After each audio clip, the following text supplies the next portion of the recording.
അപ്പോൾ സ്വഭാവം എന്ന് പറയുന്നത് ഹൃദയത്തിന്റെ അല്പവികാരമാണല്ലോ. എന്താണ് സ്വഭാവം? കയ്യിൽ നിന്നും സ്വഭാവം പ്രകടമാകുമോ?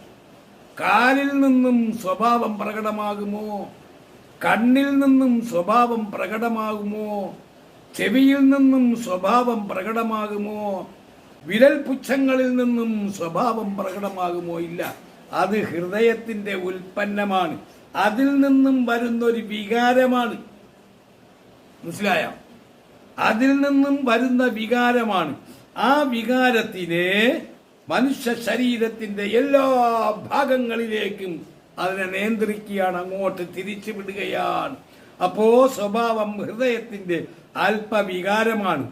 അത് മനുഷ്യ ശരീരത്തിന്റെ സർവരംഗങ്ങളിലും പ്രകടമാകുന്നു എന്ന് സാരം. കാര്യം ഹൃദയത്തിന്റെ നിർദ്ദേശപ്രകാരം